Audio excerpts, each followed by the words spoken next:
લાગે, કારણ કે બે દિવસ પછી એક સાથે બધા પ્રેશર આવે થાય નહીં પછી બધા નળ ખુલી જાય એક સાથે પછી તો. પણ આ પ્રકારનો ઈશ્વર કે સામર્થ્ય ગોપાળાનંદ સ્વામીમાં સ્વરૂપાનંદ સ્વામી એક વખત તો પોતે મહારાજને વિનંતી કરી, મહારાજ કે મહારાજ કોઈ નવો રાજા ગાદીમાં આવે ને તો પણ જૂના બંદીવાને છોડી મૂકે.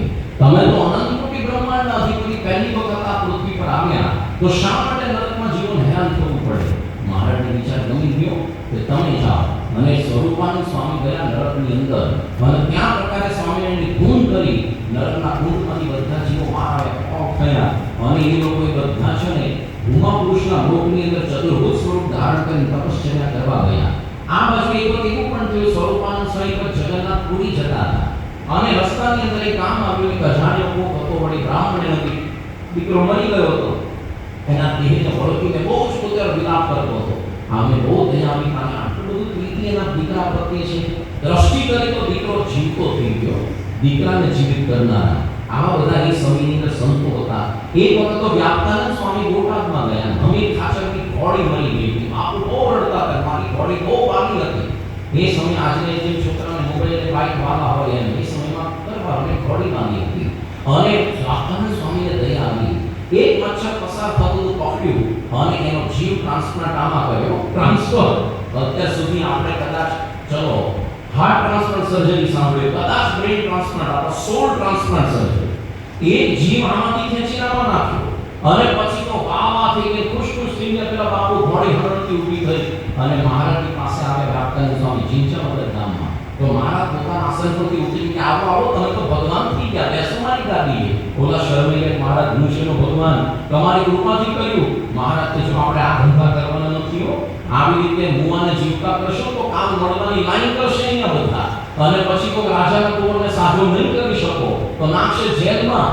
એના કરતા આપણે ભજન કરવાનું અને લોકોને શાંતિની વાતો કરવાની. એવી મળના જળના સંસાર છે, મૃત્યુ તો એક દિવસ આવવાનું જ છે. ભગવાન સાહેબના સંતો સમર્થ તો હતા પણ કોઈ દિવસ ભગવાનને એનો ભાર નહોતો. મહારાજ એ લોકોને કહેતા તમારું વર્તન એવું કરો ને, વર્તન માપો કરશે. અને ખરેખર એવું હતું કે જ્યારે પરમ ચૈતન્ય સ્વામીનું વર્તન જોઈને કુશળપુર માને સત્સંગ થયો.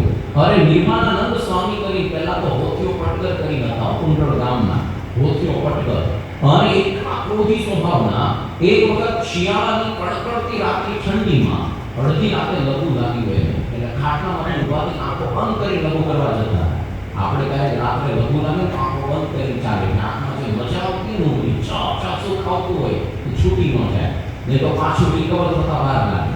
અને આપણું ઘર તો થોડું લાંબુ પડો હોય, લાંબુ હોય એટલે ખબર છે બે ટક આમ વધો પછી રાઈટ ટર્ન 10 ટક આમ લેફ્ટ ટર્ન રાઈટ ચાલુ કરી લઘુ કરી પાછા લઈ જાય.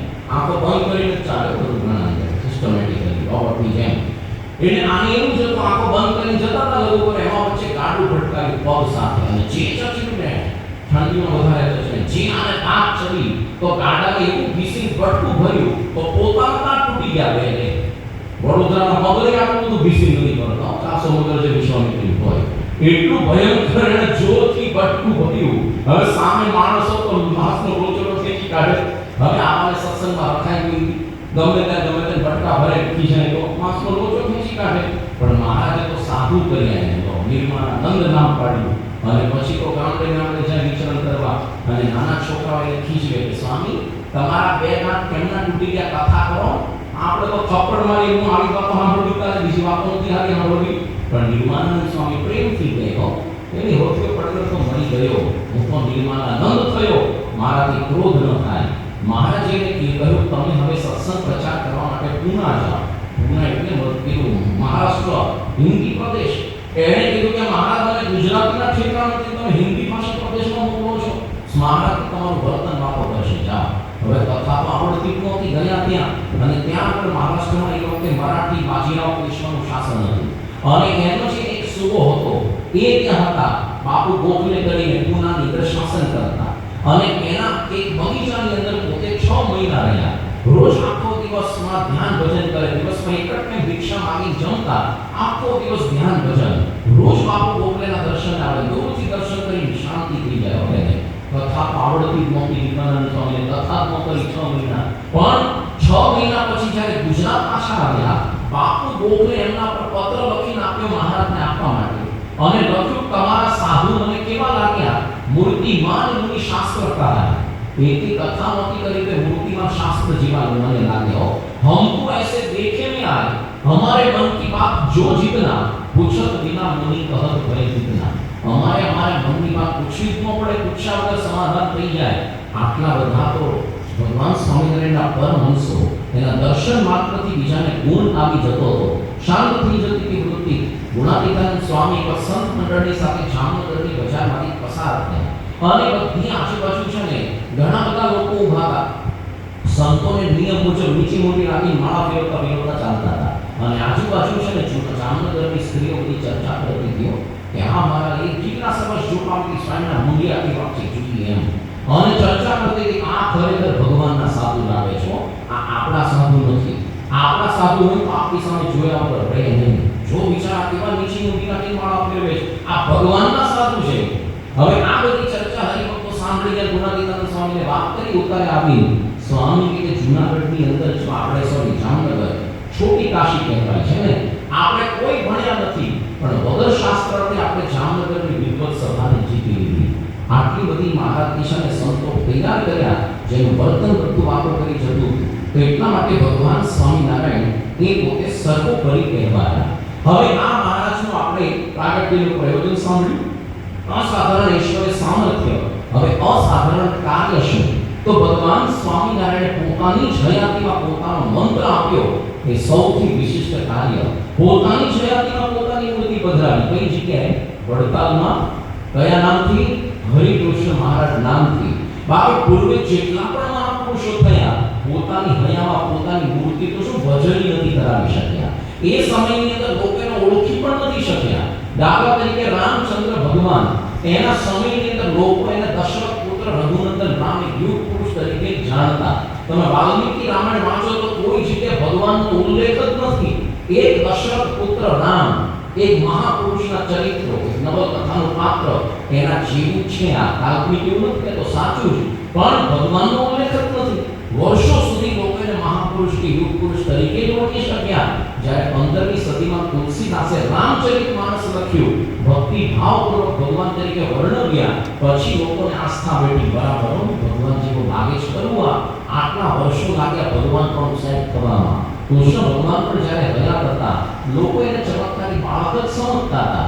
ગર્ગાચાર્ય સૌથી પહેલા ગોપીઓને કહ્યું એ વખતે મનાણું નહીં કંઈ, અને એ સમયમાં કૃષ્ણ ભગવાનના સમયમાં ફક્ત 13.5 હરિભક્તો ભણાતા, 13 આખા નકરું અડધા ભણાતા, કારણ કે સેવંતક મણી વખતે ખોટું બોલ્યા હતા। અને પછી કૃષ્ણ ભગવાનના ધામ ગમનની ચોથી પેઢીમાં વજ્ર નામ કરીને થયા, જેણે વૃંદાવનમાં પહેલું મંદિર કૃષ્ણ ભગવાનનું કર્યું અને પહેલી મૂર્તિ કૃષ્ણની એકલી પધરાવી। રાધિકા સહિત તો પછી થયું આખું પ્રચલન। એ તો 13મી સદીમાં નીલકંઠાચાર્યે રાધિકા સહિત કૃષ્ણની મૂર્તિઓ પધરાવી ત્યારે ભક્ત સહિત ભગવાનનું લોકોને મનમાં બેઠું। 5000 વર્ષ પહેલે કૃષ્ણ ભગવાન અને આજથી લગભગ 13મી સદીમાં થયેલા નીલકંઠાચાર્ય, એટલે વચ્ચેનો ગાળો કેટલો બધો થયો, 3700 વર્ષ સુધી લોકો સમજી નહોતા શક્યા કે આ ભગવાન છે એમ। અને ભક્ત સહિત તો પછી થયું આ, તો ટૂંકની અંદર ભગવાન પણ બેસતા બહુ પાક લાગે છે લોકોને। ત્યારે ભગવાન સ્વામિનારાયણની હયાતીમાં લાખોની સંખ્યામાં લોકોએ સર્વોપરી ભગવાન તરીકે માન્યા। લોકોએ એમનો આપેલો મંત્ર સ્વીકાર્યો સ્વામિનારાયણ, અને એમની મૂર્તિ સ્વહસ્તે મહારાજે પધરાવી। એ જ બીજા કરતા વિશિષ્ટ કાર્ય, અને એટલા માટે ભગવાન સ્વામિનારાયણ બીજા કરતા સર્વોપરી ગણાય। બીજું, ભગવાન સ્વામિનારાયણ જે પોતાના આશ્રિતોને છતી દેહ બ્રાહ્મણી સ્થિતિ કરાવી એવું તો કોઈ જ નથી કરાવી શક્યા। રામચંદ્ર ભગવાને કલ્યાણ કોનું કર્યું? વાંદરાઓનું। માણસો તો કોઈ મદદ જ નહોતી કરી સેતુ બાંધવામાં, વાંદરાઓનું કલ્યાણ કર્યું લઈ ગયા વૈકુંઠમાં, પણ બધા સ્વભાવ સહિત ક્યાંય ટક્યાનું ધમા કરી પાછા આવ્યા તો એવી બધી વાતો છે। કૃષ્ણ ભગવાને તો ફક્ત 13.5 હરિભક્તો એનું કલ્યાણ કર્યું, જ્યારે ભગવાન સ્વામિનારાયણે કેવા લોકોની બ્રાહ્મણી સ્થિતિ કરી। અરે જંબુબા, લાડુબા, જીવુબા, રાજુબા કેટલી બધી બહેનો હતા। લાડુબા જીવવા પરણેલા ધણીનો ત્યાગ કરી મહારાજ પાસે રહેતા, આજીવન એવું કડક બ્રહ્મચર્ય પાલન કરતા, એટલું બધું કડક તપ કરતા, સેવા કરતા। આખા દિવસમાં એક જ શીંગોળું ખાઈને રહેતા, દિવસમાં એક જ શીંગોળું ખાવાનું, અને છતાં ભજન ભક્તિ કરવાની, ભોંય પખારી કરીને સૂતા। ઘણા પેટકાના મારવાના વજન વધારી દેજો એવા હોય, ઘણા નાની પાડી ઘરે એટલું ખાય। એ વાર કોળિયા વ્રતમાં આવડા કોળિયા, ભલા હું આવડા કોળિયા ન હોય, માપના હોય, બધા લીંબુ જેવા ન હોય કે, પણ આખા દિવસમાં એક જ શિકોડો અને એની અંદર પેલા રાજભાઈ એ તો કેવા બ્રહ્મચર્યની મૂર્તિ સમાન હતા, કારણ કે એ પોતે મહાપુરુષનો અવતાર હતા, પાછા એક મહાસ્ત્રીનો. અને એમાં એવું થયું કે નાનપણની અંદર એને પોતાને નાનપણથી બ્રહ્મચર્ય પાલનની ઈચ્છા, પણ એની માતાએ 16 વર્ષની ઉંમરે પરાણે એન્ગેજમેન્ટ એટલે કે એનું વિવિશાળ ગોઠવ્યું અને કીધું કે જો બેટા આજુ તારી લગ્નની ચુંદડી અને નાળિયેર આવી પડ્યું, જો ઘરે પાણી આપો. પેલી 16 વર્ષની બાળકી કીધું જામાં પડી તારી ચુંદડી મારે નથી પરણવું. અને આ પોતે રાજભાઈ આવું બોલ્યા અને પેલી ચુંદડી ભડભડ ભડકી પડવા માંડ્યો. આટલું સામર્થ્ય જોવા છતાં એની માતાએ પરાણે પરણાવી સાસરે મોકલી. એ વખતે બાળ વિવાહ થતા તો પહેલા દિવસે જ્યારે એના પતિએ રૂમમાં પ્રવેશ કર્યો, ખાટલા ઉપર સિંહણ દેખાણી. બોલો ગભરાઈ ગયો, પહેલા ગીરમાં વધી ગયા, મને હાચું આપી ગયા. આ સરકાર, ગુજરાત સરકારની યોજના જે ઘેર ઘેર સિંહણ એટલે પાછી મોકલી દીધી કે ભાઈ આની સાથે લગ્ન હોય, આજે સિંહણ થાય ત્યારે વાગણ થાય કરે હું ખબર પડે. એટલે કે ભગવાનનું ભજન કર અને એવું કડક બ્રહ્મચર્ય પાલન કરતા બધી જીવનમાં લાડુવા. પુરુષ માત્રની 10 હાથ છેટે ચાલતા, ભોંય પથારી કરી સૂતા, પુરુષનો પડછાયો પોતા પર પડવા ન દેતા. તો છેલ્લે જ્યારે એમનું ધામ ધર્મ થયું રાજભાઈનું, અગ્નિ સ્પર્શ કરવા તૈયાર નહોતા, કારણ કે પોતે જીવન પર પુરુષનો સ્પર્શ તો સંકલ્પ નહોતો કર્યો. અગ્નિદેવ પોતે ગભરાતા કે આ સતી બહેને જિંદગી પર પુરુષનો સંકલ્પ ન કર્યો અને હું પુરુષ તો મારો ક્રોધ થાય કે હું એને સ્પર્શ કરું તો. ત્યારે ગોપાળન સાહેબ કીધું હાથ જોડીને કે હે અગ્નિદેવ, આ સતી તો ક્યારનું પોતે દેહ ખોળવી છોડી ગયા છે, હવે ખાલી એનું ખોખું રહ્યું છે મૃતદેહ, કૃપા કરી સ્પર્શ કરો. ત્યારે અગ્નિને સ્પર્શ કર્યો.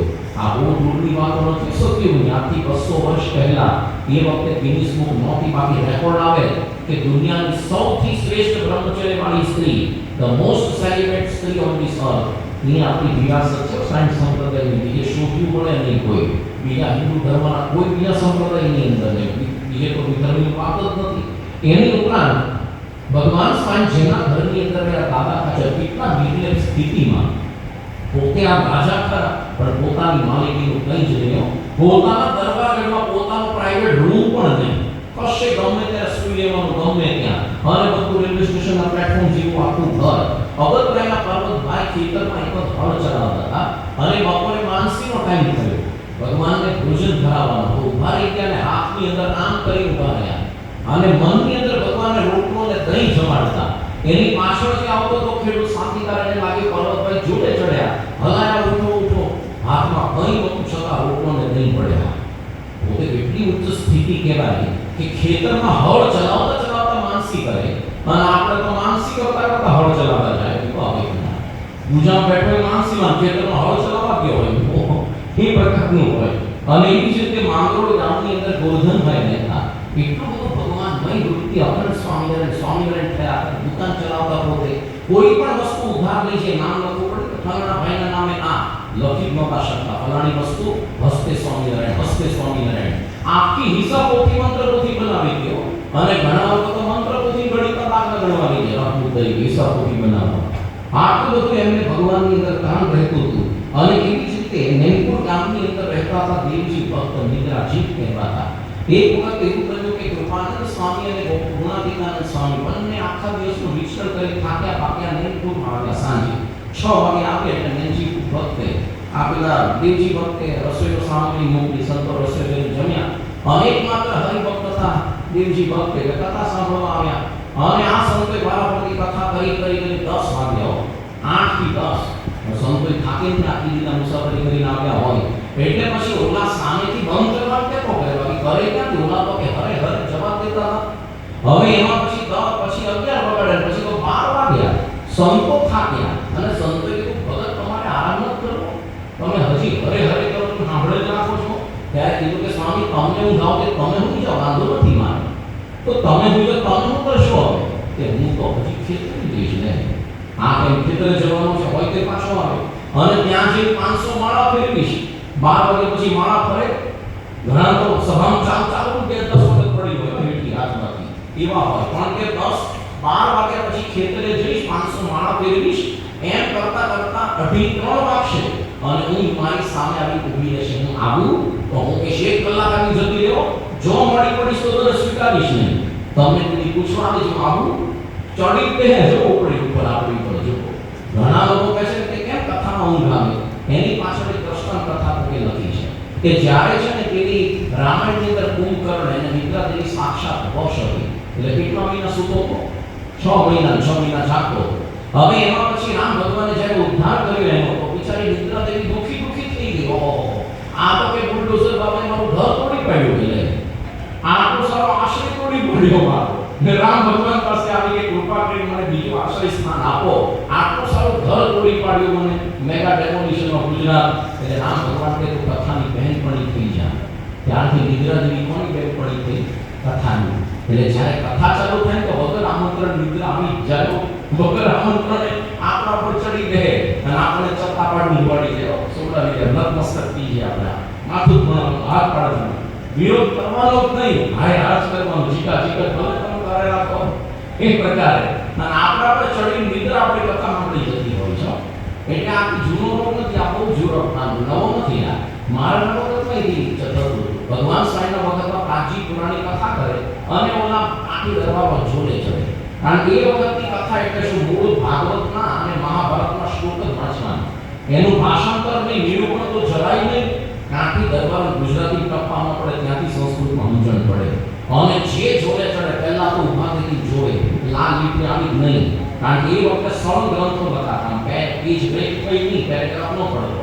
અને જ્યારે પ્રકરણ પૂરું થાય ને લાલ લીટીથી ઇતિ લખે, તો ઉભા લીટી જોડે ત્યાં લાલ લીટી આવી નહીં. અને પ્રાચીન પુરાણી એવો હોશિયાર લાલ લીટી વાળો પાનો સ્કીપ કરી જાય. ચાલે આજકાલ આપણે નોનસ્ટોપ લૂપની જેમ કથા. અને પછી જે જોડે ચડે તો મહારાજ બેઠો મારી ઉભા કરે કે શરમ નહીં આવતી તમને? કથાનું જોશો પેલાથી અમારો વાંક જ નહીં જાય. કથાનું ભાવ કોઈ બધો ભાગ પ્રાચીન પુરાણીનો છે. એ માનવવાળા પોથી ઉઘાડે છે કથાની ચોપડી, એમાંથી ઊંઘના ફુવારા છોડે અમારા પર ચડી ગયા છે. તમારે પોતે ટ્રાય કરવા જેવું કરવું જોઈએ. રાત્રે ઊંઘ ન આવતી હોય તો રાત્રે સૂતા વચનામૃત વાંચજો, ઘસઘસાટ ઊંઘ આવી જશે. અને એને પ્રથમનું પારણું વાંચો તો મસ્ત ઊંઘ આવે. પ્રથમનું પારણું ઊંઘવા માટે છે, જોજો એમાં તો જરાય ટપ્પા પડે એવું નથી, તત્વની ચર્ચાનું. પણ ટૂંકમાં એ પ્રકારનું છે. એટલે નેટપુરના દેવજી ભક્તે કીધું સ્વામી હું પછી છે ને 3 વાગે મને ઊંઘ આવી પૂછશે, હું આવું કઈશ 1 કલાક આવી જતી રહે, 4 વાગે હું જતી રહેશે, એટલે 4 વાગે ઉઠી જઈશ, ફરી ખેતરની અંદર પાછો છે ને રાઉન્ડ મારીશ, થોડા માળા ફેરવો 500 પ્રણામોના નામ બોલીશ અને આવીશ 5 વાગે ઘરે, નાઈ ધોઈ પૂજા કરી 6 વાગે ફરી તમારી કથા હળવા આવી જઈશ. સંતો કે થોડું શાંતિથી આવો ને, મને હોવા શાંતિથી. પણ આટલું જબરદસ્ત નિદ્રાજી પુરુષ એ વખતની અંદર હતા. અને એવી જ રીતે કુંડળના જે રાયબાઈ, એનો દીકરો ગામની અંદર ગયો યુદ્ધમાં, તો ગામની અંદર સાકર વેચી. કે આપણે તો સંબંધી પોતે જતો હોય છે પ્રદેશમાં, આપણે સેલિબ્રેશન કરીએ છીએ, મારો દીકરો અક્ષર ગામની અંદર ગયો. તો એવા કેવાની ગામની સ્થિતિ મહારાજે કરીને ઉપલેટા ગામની અંદર વીરોભાઈ કરીને હતા. પહેલા તો મહાવિચિત્ર માણસ, દારૂ પીનારા, માંસ ખાનારા, ખૂન કરનારા, પકડી ન શકે પોલીસ એને. પણ સત્સંગી થયા પછી એટલો સુધારો થયો. એક વખત તો પોતે આવતા તો ઉપલેટાથી ગઢપુર મહારાજનો સમાગમ કરવા, અને વહેલી સવારે એને દાખલ કરવાની જરૂર પડી, મોઢું સાફ કરવું પડે એટલે એમાં પોતાના ખેતરના શેઢામાંથી બાવળિયામાંથી દાખલ કાપ્યું અને દાખલ પછી પીછી મોઢા પર ફેંક્યું. પછી આગળ જે વિચાર આવ્યો કે મહારાજે શું લખ્યું છે, કોઈ પણ વસ્તુ એના ધણીને પૂછ્યા વગર લેવી નહીં. મેં મારાથી બહુ મોટી ચોરી થઈ ગઈ, એના ધણી પૂછ્યા વગર દાખલ લીધું, તો દાખલમાં ચોરી પણ નહીં આપણે. એટલે એના માલિકને શોધવા ગયા, ખેતરના માલિકને પગે લાગે, માફ કરજો મારાથી બહુ મોટી ખેતી તમારા ખેતરમાં ચોરી થઈ. બોલાય જોયું આજુબાજુ મારા ખેતર બધી વસ્તુ પડી છે, હું ચોરી ગયો? લે હું ચોર્યું કે તમારા ખેતરના શેઢો એટલે બોર્ડરમાંથી મેં એક બાવળિયામાંથી કાપડ કાપ્યું, પેલો આખો લઈ જા, આખો કાપીને તમારે કાઢવો છે બાવળિયો. પેલો કે એવું નહીં, ભગવાન સ્વામીએ ના પાડી શબ્દ કે પૂછ્યા વગર ન લેવું, માફ કરો. પેલા પૂછ્યું તારું નામ શું છે? કે ઉપલેટાનો વેરો ઓરો થરથરી ગયો. અલા ભલા માણસ, એક સમયમાં આખો પંથ તારું નામ સાંભળી થરથર તો આટલો સુધરી કેમ ન ગયો? કે મને ભગવાન સ્વામીએ સુધાર્યો. પેલા કાન મુઠ્ઠી પકડી, તને સુધારનાર સ્વામી ભગવાન હોવો જોઈએ, બાકી તારા જેવો કોઈ રીતે સુધરે તેવો નહોતો. એ ઉપલેટાના વીરાભાઈની ઉત્કૃષ્ટ સ્થિતિ મહારાજે કરી. એક વખત વહેલી સવારે પૂજા કરીને પોતે ધ્યાન કરતા હતા, અને એ વખતે એને એવું ખબર પડી કે મારા શરીરમાંથી આકૃતિ બહાર આવી, પોતા જેવી જ, અને સામે આવી ઉઠી હાથ જોડી જતી રહ્યો કે હું તમારો કામ દોષ છું, હવે તમારામાં મારાથી નહીં રહેવાય. એમ પછી ક્રોધ, લોભ, ઈર્ષા 32 આકૃતિઓ વિરુદ્ધ હાથ જોડી દે કે હવે તમારી એવી ઉત્કૃષ્ટ સ્થિતિ થઈ છે કે અમારાથી તમારામાં રહી નહીં શકાય. આ વાતની અને મહારાજને વાત કરી ગળપુરમાં આવીને મહારાજ કે 100% સાચી વાત છે. તમારી એવી સ્થિતિ ઉત્કૃષ્ટ થઈ છે ને, તમારામાં એક પણ દોષ ટકી શકશે નહીં. છતી દેહ બ્રાહ્મણી સ્થિતિ મહારાજે આ બધાની કરી, જેને છતી દેહ પોતાના કલ્યાણની પ્રતિજ્ઞા આપી કે નહીં. એક વખત તો કાભડકાના ગોવિંદ દરજીને લોકોએ કીધું ધરતું હું સ્વામિનારાયણ થયો, તારું કલ્યાણ કર્યું સ્વામિનારાયણે. પેલા કહેવા દીધું કે મને તો ભગવાન સ્વામિનારાયણ હતા ત્યારથી મારું થઈ ગયું, જે મારા સીવેલા લુગડા પહેરશે એનું થઈ જશે. શું જબરદસ્ત પ્રાપ્તિનો કહેફ હતો આ લોકોને. તો એ પ્રકારે છે ને શ્રીજી મહારાજે જે કર્યું એવું બીજા કોઈ જ ન કરી શક્યા, એટલા માટે બીજા કરતા એવા થયા, સર્વોપરી થયા. બીજું, ભગવાન સ્વામિનારાયણે પોતાના આશ્રિતોને આત્યંતિક કલ્યાણનો કોલ આપ્યો. એ જ એમનું સૌથી મોટું સામર્થ્ય. મારા જનને અંતકાણે જરૂર તેડવા આવું, વિરુદ્ધ મારું ન બદલે તે સર્વે જનને જણાવું. કે મારા જે ભક્તો છે ને હું પોતે સ્વયં તેડવા આવ્યો છું. એટલા માટે ગુણાતીતાનંદ સાહેબ લખ્યું છે કે બીજે તો શાસ્ત્રમાં 2-4 જણને ભગવાન માંડ તેડવા આવ્યા હોય એના દાખલા છે, અને આજે તો ભગવાન બરોબર અનેક તેડવા આવે છે. આજે તો સત્સંગમાં ડોશીઓ એટલે કે બહેનો પણ અનેકનું કલ્યાણ કરે છે. તો એ પ્રકારે આપણી સ્વયંની સંપ્રદાયની રૂઢી રીત છે. અને છેલ્લું સામર્થ્ય કે ગુણાતીત સત્પુરુષ દ્વારા અખંડ પ્રાગટ્ય, એ ભગવાન સ્વામિનારાયણનું સૌથી મોટું સામર્થ્ય છે. કારણ કે આપણો સંપ્રદાય કેવો છે? સ્વામિનારાયણ સંપ્રદાય કહેવાય છે.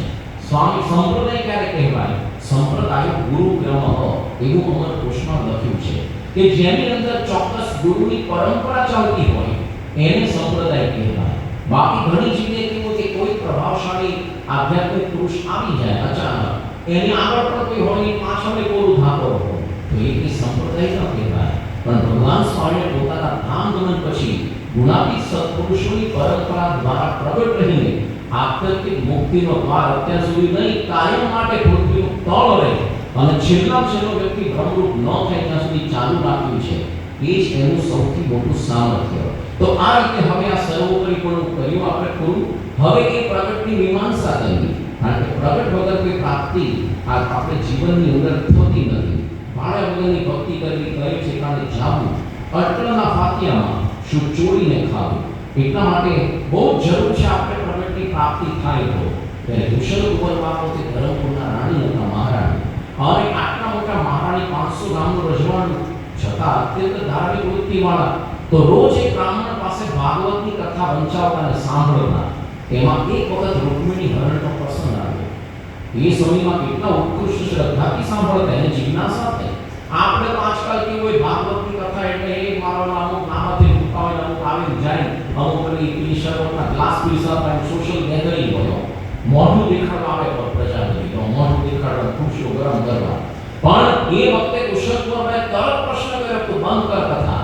કે જેવી રીતે રૂકમિણીનું કાંડું પ્રગટ કૃષ્ણે પકડ્યું, એમ જ્યાં સુધી તારું કે મારું કાંડું કોઈ પ્રગટ ભગવાન નહીં પકડે ને ત્યાં સુધી તારું કલ્યાણ નહીં થાય. ગમે એટલી ભાગવતની પોથી ઉડાડી દેતું અને મારા જેવી સાંભળીને કાન ફોડી નાખે તોય ખબર નથી મારું કલ્યાણ. અને આટલી ઉત્કૃષ્ટ શ્રદ્ધા એટલે ભગવાન સ્વામિનારાયણ પહોંચે એની પાસે. એ તો પૂર્વની કોણ હતી? રૂડીબાઈ હતી, જેણે અડાલજની વાવ બંધાવી દીધો. વીરસિંહ વાઘેલાની પત્ની. અને વાવ બંધાવી તી શરત હતી આ શેના માટે? કે કોઈ ભવિષ્યની અંદર મહાપુરુષમાં સ્નાન કરે મારી સદગતિ થાય. તો જ્યારે મહારાજે સ્નાન કર્યું સંતો સાથે, મહારાજે સંકલ્પ કર્યો એ વખતે કે બાઈ તો સત્સંગમાં જન્મ લેશે. તો એ અડાલજની વાવ બંધાવનારી રૂડીબાઈ આપણા સંપ્રદાયમાં ધર્મપુરની કુશલકુંવર થઈ હતી. અને એના પતિ વીરસિંહ વાઘેલા સુંદરી અને હિમરા શાહ થયા. એ પ્રકારની આખી નામી કથા છે. પણ ટૂંકની અંદર કેટલી અંતરમાં ભક્તિ હતી એને. એટલા માટે પ્રગટ વગર કોઈ પ્રાપ્તિ નથી થતી એવું ભક્ત ચિંતામણી લખ્યું છે. જેમ પ્રગટ રવિ હોય ચારે રે, જાય તમ બ્રહ્માંડનું ત્યારે રે. જેમ પ્રગટ જળને પામી રે, જાય પ્યાસીની પ્યાસ દેવાની રે. જેમ પ્રગટ અન્નને જમે રે, અંતર જઠરા જાળવી રમે રે. તેમાં પ્રગટ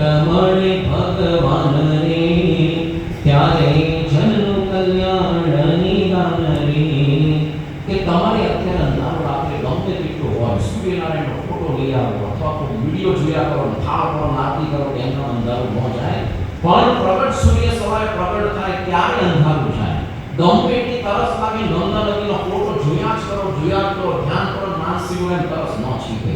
થોડું ગ્લાસ પાણી મળે તો તરસ છીપે. પ્રગટ પાણીની જરૂર પડે, ભૂખ લાગી હોય અને દુનિયાનો શ્રેષ્ઠ અન્નકૂટનો ફોટો જોવો, દુનિયાની બધી ખાતી વાનગીઓના ફોટા જોયા કરો, વિડીયો જોયા કરો, તો એમ કઈ જાય કે ભૂખ ભલે 5 દિવસ જૂનો બાજરીનો રોટલો ને ખાટી છાશ હોય, પણ થોડુંક પ્રગટ હોય ને તો આપણી ભૂખ જાય. એવી જ રીતે પ્રગટ ભગવાન કે સંત મળે ત્યારે કલ્યાણ થાય. એટલા માટે આચાર્ય બિહારીલાલજી મહારાજે લખ્યું, વિવેકી પ્રાણી કર વિચાર મુક્તિ પામવા, મુક્તિ પામવા સુખેથી ભાવમાં જવા. પ્રગટ અગ્નિથી બને રસોઈ તો નવી, અંધકાર જાય પ્રગટ થાય જો રવિ. પ્રગટ અડદથી વડા બને મળે યદી, વાતથી વડા બની શકે નહીં થતી. તમારે જો ઘરમાં વડા બનાવવા હોય તો અડદની દાળ પહેલા થઈને પલાળવી પડે, પીસવી પડે, પછી એમાં દહીં નાખો, મસાલા નાખો, અડદ પડે.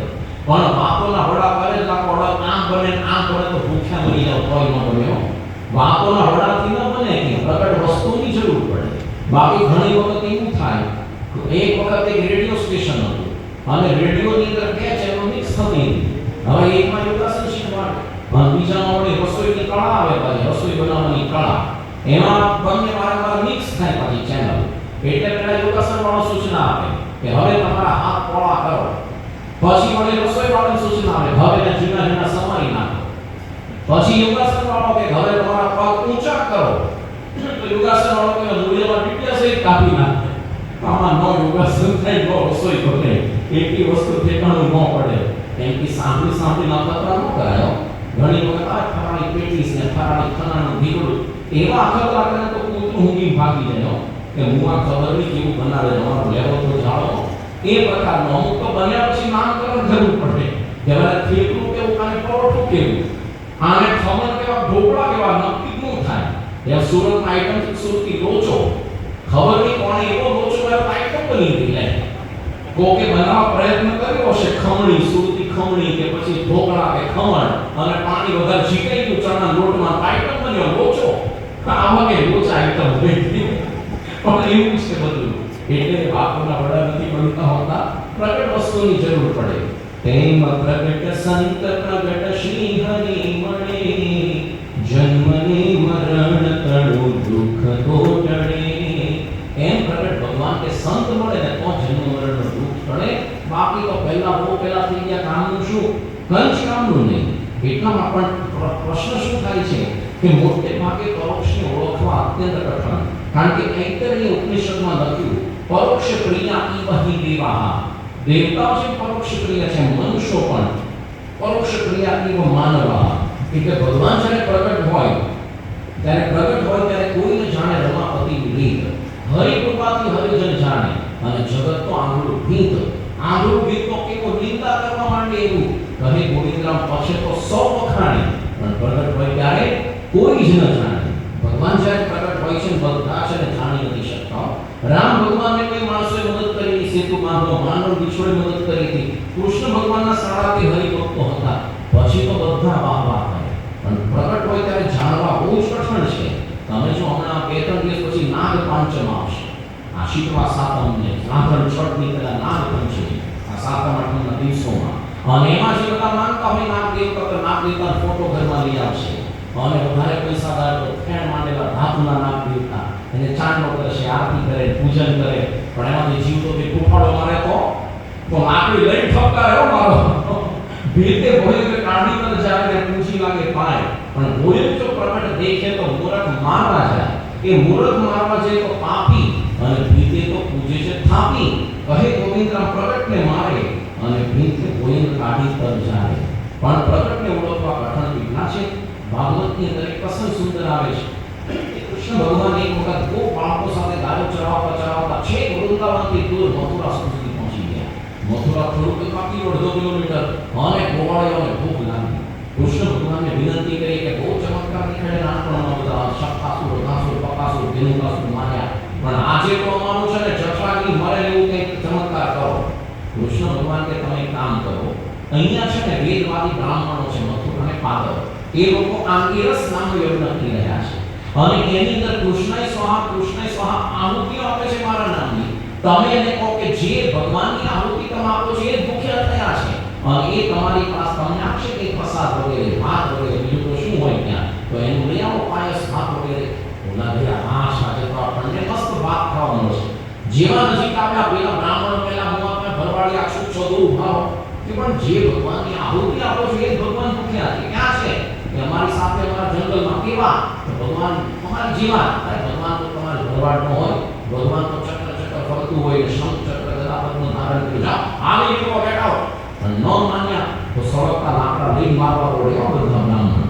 ઓલા તો બિચારા ભાગ્યા પાછા આવી ગયા પછી અને કૃષ્ણ ભગવાને કીધું ભૂખ્યા હોય શું પણ આ ધંધા ન કરવામાં આવે, એના કરતા ઘરે જઈને ખાશું. કૃષ્ણ ભગવાન કે કામ તો હવે આ લોકો બ્રાહ્મણને ના પાડીને એની પત્ની પાસે ટ્રાય કરો જા એની પાસે. ઓલા કે ના જિંદગીમાં ન કરીએ પેલા ભૂખે મળશું કે આ લોકો પાસે તો મારવા માટે કંઈક મોટું સળગતા લાકડા ભર્યા પણ પેલા લોકો તો રસોડામાં હાથમાં આવે હથિયાર હોય. રસોડાની બધી વસ્તુ હથિયાર બધી વિષય જ કહેવાય છે બ્રહ્મોસ મિસાઇલ. જે વખતે આમ કોપાઈમાં થાય ને એટલે એ વખતે તો જે હાથમાં આવે તારે તો ચમચો ચમચી ચમચો જે આ બધું હથિયાર થઈ જાય. કૃષ્ણ ભગવાન કે એવું નથી, ગોપીઓના સંગ થકી લોકોને ભક્તિ ઉદય થઈ છે અને હકીકતમાં એવું હતું. અને આ બધા ગયા ગોપીઓ જ્યારે અહીંયા વૃંદાવનથી માટીમાં દહીં અને દૂધ વેચવા આવતી ત્યારે પછી કૃષ્ણની વાતો કરતી અને આ લોકોને મંત્રમાં ભક્તિ ઉદય થઈ.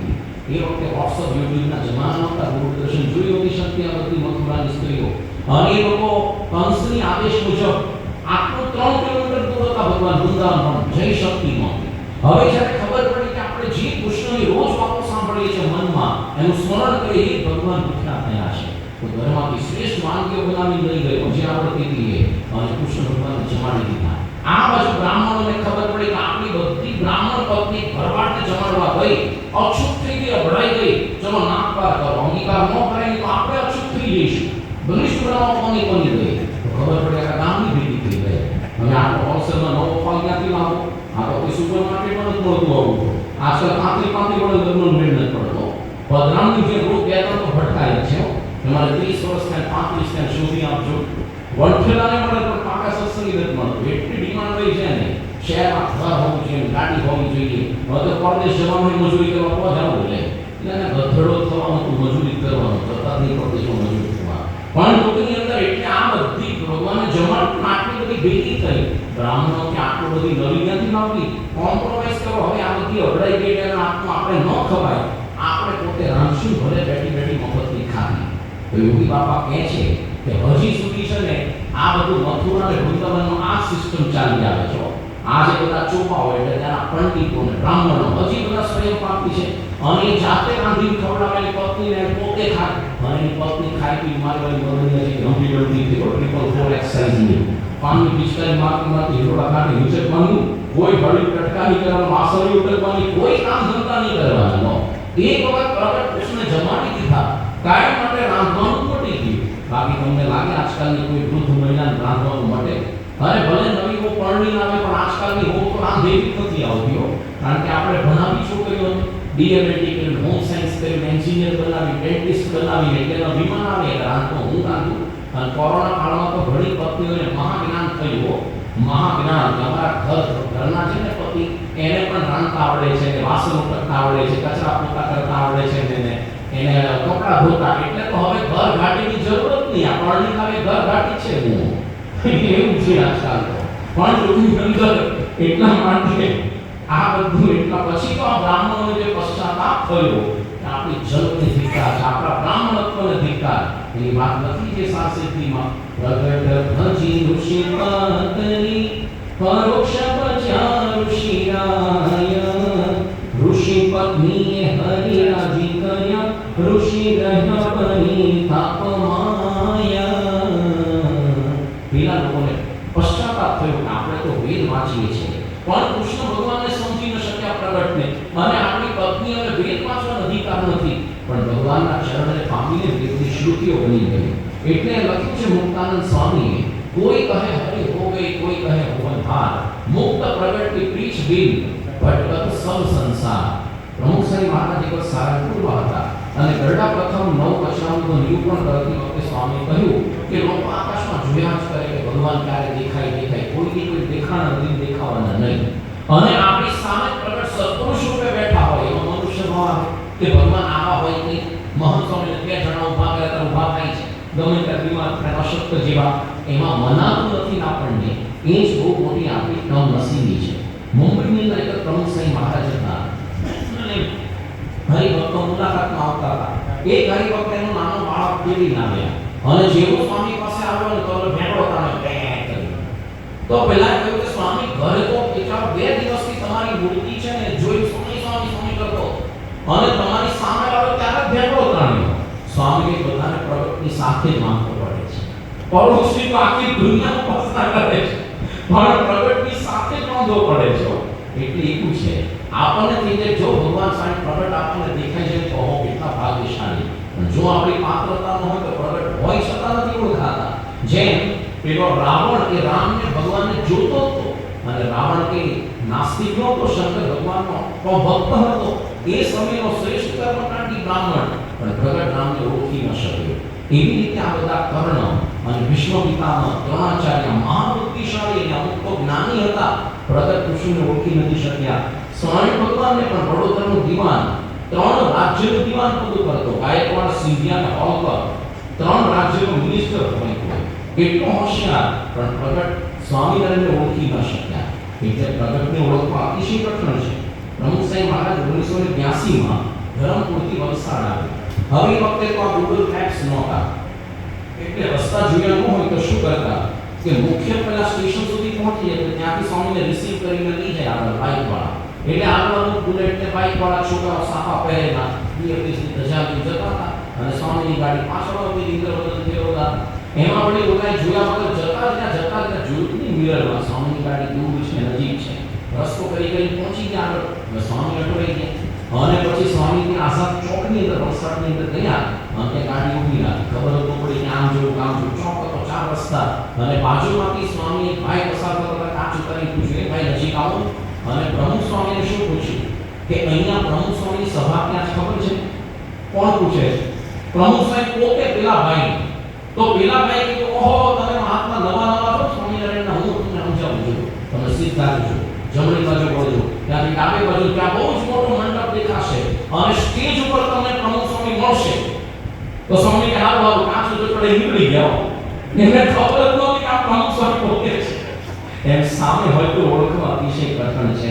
પણ જ્યાં સુધી પ્રગટ ભગવાન નથી ઓળખાતા ને ત્યાં સુધી ભક્તિ પણ ખરેખર હૃદયમાં ઉદય થતી નથી. લખ્યું છે સાતસિદ્ધિ ગ્રંથ ભક્તિનિધિ ગ્રંથમાં, ભક્તિ સરસ સહુ કહે પણ ભક્તિમાં ભેદ, ભક્તિ પ્રભુ પ્રગટની એમ કહી છે ચારે વેદ. દુનિયામાં છે ને ભક્તિ અપાર લોકો કરે પણ પ્રગટની ભક્તિ વગર સાચી દિશા આપણને ન ચડે. તમે જો જેવો શ્રાવણ માસ ચાલુ થાય ને ગમે તેવો મારો ધાર્મિક બની જાય. શ્રાવણ માસના પહેલા સોમવાર તો દૂધનો રોટલો નીકળે તો મંદિરની બહાર શંકર ભગવાનને ચડાઈ આપે છે. અને પછી શ્રાવણ માસમાં તો જેવી જન્માષ્ટમી આવે ને ભક્તિની મોસમ ખીલ્યો. હમણાં જન્માષ્ટમી આવશે જો આ શનિવારે અને કોઈ બી મારો જુગારનો એ દિવસે તો રમેલો પાછા લે. અમુક શ્રાવણ માસ જેવો ચાલુ થાય એટલે મહિના પર ભજન ભક્તિ સત્સંગ, શ્રાવણનો સત્સંગ, ભજન કીર્તન, પુરુષો કરે પત્તા રમવા શ્રાવણનો સત્સંગ રહ્યો. જુગારોની શ્રાવણનો સત્સંગ અને જન્માષ્ટમી તો પૂર બહારનો સીઝન થઈ ગયો. અને એમાં કોઈને પૂછવાના આજે કેમ પત્તા રમો છો કે આમ તો આજે છે ને આ પવિત્ર દિવસ કહેવાય, બાકી આખું વર્ષ નથી રમતા. આ તો કાનનો જન્મ એટલે પવિત્ર દિવસ એટલે જુગાર રમવું ના ડફોડજીમાં. કૃષ્ણ ભગવાનની હયાતીમાં પાંડવો જુગાર રમ્યા, કોઈ કૃષ્ણ ભગવાને બચાવ્યા નથી, વનવાસ ઠપકાયેલો. તો તમે તો સૌથી પહેલું તારું ડોકું કાપવું પડે.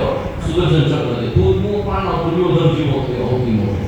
અને આપણને કે બીએ કે તમે કૃષ્ણ નથી માનતા, તું ડોકાજીમાં શું માને છે? આપણે તો બીએ કેસમાં નાના બાળક પણ રાત્રે 5-10 વાગ્યા સુધી ભજન ભક્તિ કરીએ, જાગૃત રહીએ, ઉપવાસ કરીએ, તું તો નાની પાણી ધરાઈ તો ખાઈ બેઠો પત્તા નીચે છે. કૃષ્ણની ભક્તિ કરી ખબર નથી ભક્તિ કરવાની. હવે એ કૃષ્ણ જન્માષ્ટમી પૂરી થાય એટલે ગણપતિ બાપા મોરિયા ચાલુ થાય અને भाई गणपति बापा तो सेलिब्रिटी देवता कहेवाय रंगेशन में डीजे સાથે જ આવે डीजे વગર તો આવે જ નહીં હો એટલે આખા ડીजे વાળા નામ કૃત્ય વસૂલ થાય અને જાય ત્યારે ડીજે સહી આ જેમાં કંઈ ખોટું નથી ગણપતિ પધરાવા જ જોઈએ આજકાલના જુવાની અમથા કંઈ ભક્તિમાં રસ ન હોય પણ ગણપતિ ઉત્સવમાં તો લાભ લે કેમ કારણ કે એમાંથી જે પૈસા ઉઠે ને એમાંથી એના જીવનના રિચાર્જ થાય મોબાઈલ રિપેર થાય અને થોડું ગણપતિમય વપરાય બે વસ્તુ થાય એક કાંકરે બે પક્ષી મરાય એટલે એમાં ભાગ લે થોડો નાસ્તા પાણીના ખર્ચા નીકળે હોટલોના થોડા પીના અને મોટા મોટા ગણપતિ પધરાવે મોટા પંડાલ બનાવે ને માખી રાત પડે આવે બે નોતરે રાખે થોડા એમાં વળી એવું નથી કે બધું જુદું જુદું ચાલે ભજન ભક્તિ જ વાગે 10-11 વાગે સુધી ગણપતિના ભજન વાગે પછી હું વાગે ચલો 2 વાગે પછી વિલોકના ગાયન વાગે જે મારા વાંદરાની જેમ નાચે અને ઘણા આખી રાત પસાર કરે અઠવાડિયે સુધી ન્યા અને ન્યા પછી છે ને ખાટલા ઢાળી કે પેલા ગાંડા ઢાળી ન્યા છૂટે ગણપતિ પાછળ હોય મૂર્તિ એમ કે અહીંયા મારા મંદિરમાં ચિત્ર વિચિત્ર જોતો હોય કારણ કે આપણે આખોની દોડે છે પૂર કરો મત હોય તો ગણપતિ પાછળથી જોતા જોઈ હું મારી નજર આને નહીં જોવે છે પ્રગટે ધાર્યાની માથું કાપી નાખે પણ આવા બધા ખબર જ નથી એટલે જે વિસર્જન કરવા નાખતા પોતા જતા હોય છે જળજીરણીમાં ગણપતિ વિસર્જન આગલા દિવસોમાં કોકને પૂછો ખરા ગણપતિને એક મહિમાનો શ્લોક આવડે છે ગણપતિને એક અસંકો કો અને એમાંથી મોઢા શું જો 30% મોઢામાંથી ગંગાજળની સુગંધ આવે ઘણા એવું માન્યા છે ગણપતિ છૂટ આપી બીચવાની લે છૂટ આપી લે અલ્લાહમાં વર્ષો પહેલા કબીરજીએ લખ્યું નાચના કૂદના તાલકો પીટના રાંડિયા ખેલતી ભક્તિ નહીં રહી નથી તાલ વિનાશો લાગી રહે કહત કબીર તો ભક્તિ થાય એ ગણપતિ ઉત્સવ એના પછી આવે ભાદરવી પૂનમ 10 લાખ લોકો અંબાજી માતાના દર્શને ગયા પદયાત્રા કરી હારું કહેવાય આજકાલના જીવનની અમુક એક્ટિવા વગર પગ નીચે ન મૂકે પણ પદયાત્રા તો આ દિવસો કરે બધા એ વખતે ગુજરાતનો એક પણ રોડ રસ્તો ખાલી ન હોય કે જ્યાં તમને 2 કિલોમીટર મળે નહીં કોક તો જતું જો ધજાની પદયાત્રા કરી તો સારું છે કે ખોટું જેવું નથી કહેતા પણ જે ખોટું શું થાય છે કે આ ભાદરવી પૂનમના આગલા 10 દિવસોમાં સૌથી વધારે તારું ગુજરાતમાં પીવાય છે કે પીનારી પાકિસ્તાનથી ન આવતા કે બીજા રાજ્યોમાંથી ભારતમાં પીવા ગુજરાતમાં વાઇબ્રન્ટ ગુજરાતની પ્રાપ્તા નહીં આજ બધા માતાજીના ભક્તો ઢીંચી ઢીંચી જાય ઘણા સમજે કે શક્તિની ઉપાસના કરવા શક્તિ તો ઢીંચવી પડે નહીં પણ ઘણા નિયમો રાખેલી માતાજીના દર્શનોની નહીં ઢીંચવાનું પણ માતાજીના સુવર્ણ શિખરના દર્શન કરીને એવું લાગે ઓહો મારા બહુ પુણ્ય ઉદી થઈ ગયા એટલે મારો આત્મા એક લાખ બધો આવશે જમીનથી થોડા ઓછા કરવા પડશે શુગર અતિશય વધી જાય તો ઓછું કરવું પડે ઘટી જાય તો વધારવું પડે એટલે પછી એવું લાગે મારો બહુ પ્રકારના પુણ્ય વધી ગયા થોડીક ગાડી ડ્રાઈવ કરે તો ડુંગર ચડે તો રાજસ્થાન માઉન્ટ આબુ ઢીંચી પાછા આવ્યો ઘણા એના માટે જતા પેલા માતાજી દર્શન પછી ઢીંચવાનું એટલે હું છે પેટ્રોલ ભાડું વસૂલ થાય એવા ટાયા છે જે ઘડી તો જો ગુજરાતીઓનું આવું તો કોઈ વેપારી નથી આવડે પહેલા માતાજી દર્શન પછી ઢીંચવાનું એટલે બે વસૂલ થાય આપણે ગાડી ભાડું મારે કે ઢીંચવા જવું એના કરતા ભલે ભૂલીએ તો હું જેટલા કોઈ સંપાદિત કરે માઈનસ ના કાઢમ નાખી પણ આવા બધા ઘણા એના પછી તો નવરાત્રી આવે ઓહો જે માતાજીની ભક્તિ લોકોના હૃદયમાં ઉદય થાય જે ઉભરો આવે ને જેમ દૂધ તપેલીમાંથી ઉભરાઈ બહાર આવે ને બધાના ટાંટિયા શેરીમાં આવી જાય ઘરમાં રહે જ નહીં હોય ઓહો કેટલો સરસ ભક્તિ હવે આપણે ખોટું નથી કહેતા કરવું જોઈએ માતાજીની શ્રેષ્ઠ ભક્તિ કરવી હોય તો પુરુષો જુદા ગરબા રમે સ્ત્રીઓ જુદા રમેનો માનવું છે તો ઘણા કે અમને ચકડી વગર ખમણ ભાવે જ નહીં એટલે અમુક જગ્યાએ તો જે પ્રકારના નાટક ચાલતા હોય અમુક જે પાર્ટી પ્લોટમાં મોટા મોટા ગરબામાં માતાજીની મૂર્તિ જ ન હોય અને જો કદાચ મૂર્તિ રાખી હોય તો એ બધા વૃદ્ધોને રસ પડે માતાજીની મૂર્તિમાં પણ આજકાલના જુવાને તો પ્રગટમાં રસ પડે બધી એ મૂર્તિ રસ જ ન પડે એટલે પ્રગટ કે ઉપાસી હું તો પ્રગટ કે ઉપાસી પણ આ પ્રકારનું બધું હવે એક વખત પૂરો થાય એટલે તમે જો પેલું આવે છે શિવરાત્રી આવે અને શંકર ભગવાનના પાકા ભક્તો હું પીવે કેમ શંકર ભગવાને કીધી હતી ને એટલે કે શંકર ભગવાને બીજું કીધું પીવોને ના એ બાપા એ ધંધો કરાયો શંકર ભગવાન ઇઝ ગ્રેટ એ ભલે જેમ કે આપણે તો ભાન પીવાની અને આપણે કેમ પીએ પેશણ તમે કો શંકર માનો કો તારી ભાન પીવાની ભાન પડે છે શંકર ભગવાનની શું સ્થિતિ હતી ઝેર પચાવી શકે એ ભાન પચાવે તું મોહ ભાન કહીને એની ચોટી જેમ હાર્ડી સ્કેલું છે જે ભાન પીવી હસતો હોય તો હસો કરવા માંડે એની ડિસ્ટન્સ ચોટી જાય સીડી ચોટી જાય એવું હોય છે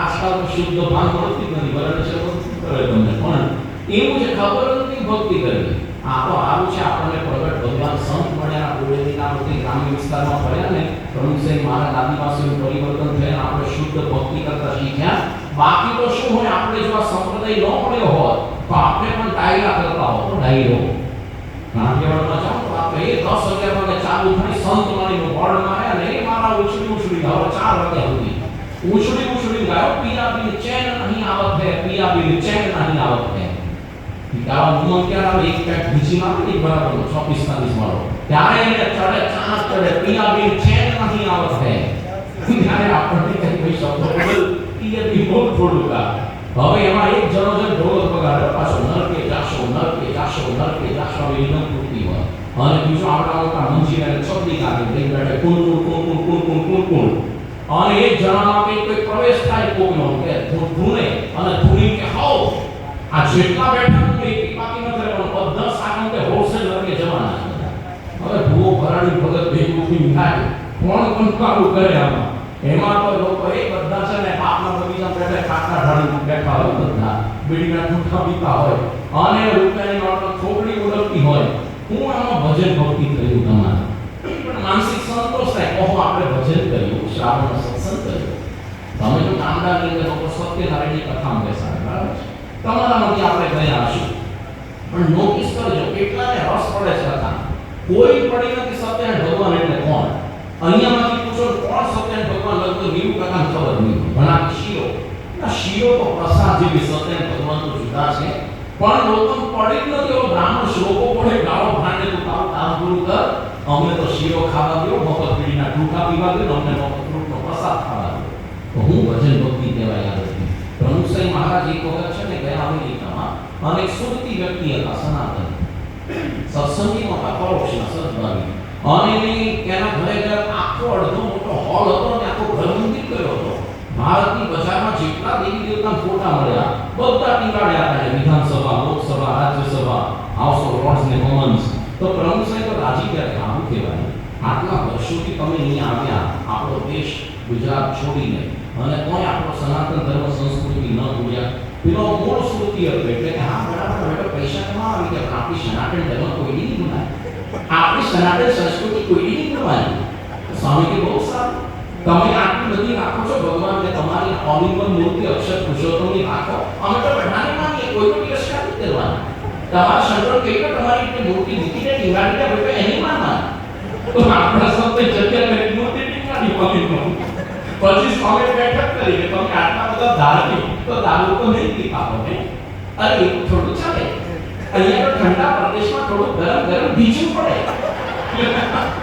સનાતન ધર્મ કોઈ નહીં ભૂલવાનો કોઈની સનાતન સંસ્કૃતિ નહીં ભૂલવાની હું કેવો સનાતની કહેવાય દારૂ ભીજે કે સનાતન સંસ્કૃતિ લે તો સ્વામી કે વાંધો નહીં ભલે દારૂ પીતા હોય પણ ઈંડા આમલેટ કે ચિકન કે માંસાહાર સુધી નહીં પહોંચ્યા મને અરે એવું થોડું હોય કે આપણે તો જે દેશમાં એ પ્રમાણે વેશ કાઢો અહીંયા તો આપણે મેરેજ રિસેપ્શનમાં જઈએ ફ્રેન્ડની પાર્ટીમાં આપણા રિલેટિવ ફ્રેન્ડ બહુ રિક્વેસ્ટ કરે ઓકેઝનલી લઈએ ફ્રીક્વન્ટલી ન લઈએ ઓકેઝનલી લેવાનું પણ આપણો સનાતન ધર્મ કોઈ નહીં ભૂલવાનો સનાતન સંસ્કૃતિ કોઈ નહીં ભૂલવાની નહીં બધું જ ખાવાના પીવાના ભગવાને ધરાવીને જ ખાવાના બાકી કોઈ નહીં ખાવાના પ્રમુખ સાહેબ મૂર્તિ ઉતારવાની છે હું કામને એને ધરાવે જમણ વખતે પૂછો તો બહાર હું ગેંગ છે સનાતનીઓ હું તો ખબર જ નથી કપૂર હું સનાતન ધર્મ પણ આવું બધું તો જ્યાં સુધી પ્રગટ ભગવાન કે સંત ન મળે ને આપણે ભક્તિની સાચી રીત પણ કોઈ શીખવતું નથી આપણે ભાગ્યશાળી છીએ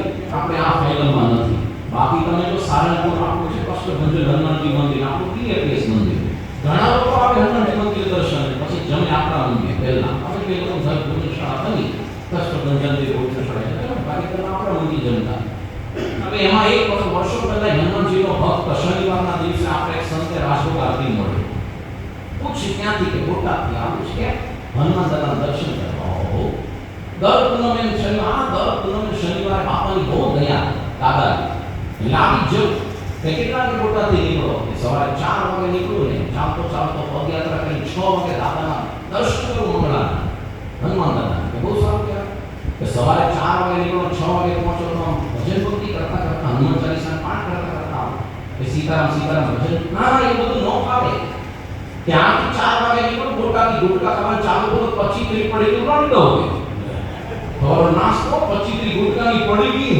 તો પેલા સંતેલા વિચારતો કે હનુમાનજી ગુટકા ખાતા હતા, કઈ શાસ્ત્રોમાં લખ્યું છે ગુટકા ખાઈને આનું દર્શન કરો? તો પેલો હું કે એના ટાઈમમાં નો પાડે એટલે તો ઈ ખાતા હોત મારે કરી. હવે આવા તો લાકડે ઠપકારો તો પાપ ન લાગે પુણ્ય થાય. હનુમાનજી કામને મારવાથી બે જીત ગુમાને જ્યારે બોલા હનુમાનજી કૂદી પડે તો ફાલતુ મુદ્દા પર ખબર નથી સનાતન કર પણ આપણે પ્રગટ ભગવાન પડે ને એટલે આપણે ભાગ્યશાળી છીએ. તો મહારાજે લખ્યું છે વચનામૃતમાં વડતાના 19માં આ જીવને જ્યારે ભરતખંડની વિશે મનુષ્ય દેહ આવે છે ત્યારે ભગવાનના અવતારતા ભગવાનના સાધુ એ જરૂર પૃથ્વી પર વિચરતા હોય તેની જોઈ જીવને ઓળખાણ થાય તો એ જીવ ભગવાનનો ભક્ત થાય છે. ભક્ત પણ ત્યારે થઈ છે ત્યારે કે જ્યારે ભગવાન અથવા એના અખંડ સંતની ઓળખ કે વિચરતા જ હોય. એટલા માટે મહારાજે વચનામૃતમાં એટલો મહિમા લખ્યો ને સંતનો કે મહારાજે લખ્યું પ્રથમના 68માં ભગવાને તો શ્રીમુખે એમ કહ્યું છે જે મારી અષ્ટ પ્રકારની જે પ્રતિમા તથા જે સંત તેને વિશે હું અખંડ નિવાસ કરી રહ્યો છું. સારંગપુરના 10માં મહારાજે લખ્યું એવા સંતનું દર્શન થયું ત્યારે એમ જાણવું છે મને સાક્ષાત્કાર ભગવાનનું દર્શન થયું. આ પ્રકારનું મહારાજે અઢળક બધી વાતો કરી. એટલા માટે સંત છે એની અંદર ભગવાન સાક્ષાત રહ્યા છે. તો વચનામૃતની અંદર મહારાજે જ્યાં જ્યાં આત્મિક મુક્તિની વાત કરી, પંચ વિષય આવવાની વાત, બધી જગ્યાએ મહારાજે સંતનો ઉલ્લેખ કર્યો છે. કોઈ જગ્યાએ એક શબ્દ મહારાજે આચાર્ય વાપર્યો નથી. કારણ કે ભગવાનના દીકરા ડાયરેક્ટ ભગવાન નથી હોતા. રામ ભગવાનના ડાયરેક્ટ દીકરા લવ કૃષ્ણના કોઈ જગ્યાએ મંદિર નથી. પણ મંદિર ભારતની દરેક ગામમાં હોય કોના? હનુમાનજી. હનુમાનજી તો ભગવાનના ભક્ત છે, પુત્ર નથી કઈ. કૃષ્ણ ભગવાનના ડાયરેક્ટ દીકરો સાંભ, એને આપણે યાદવપુરનો નાશ કર્યો છે. એવી જ રીતે ભગવાનના ડાયરેક્ટ દીકરા ભગવાન ન હોય પણ જે ભગવાનના મળેલા સંત હોય એના થકી ભગવાન સાક્ષાત એ પોતે પ્રગટ રહેતા હોય છે. તો ભગવાન સ્વામિનારાયણે ધામ ગમન પછી પુનાપિતાના સ્વામીને દર્શન દીધા લક્ષ્મીવાડીમાં. જ્યારે સ્વામી મૂર્છિત થઈ ગયા કે સાધુરામાં શું છે, હું ક્યાં ગયો છું? હું તો તમારામાં અખંડ રહ્યો છું ને અખંડ રહ્યો છું.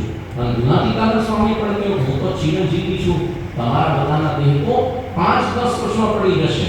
અને એ જ ગુણાતીતાનંદ સ્વામી જ્યારે જૂનાગઢથી છેલ્લે નીકળ્યા વિક્રમ સંવત 1923માં શું બોલ્યા કે 40 વર્ષ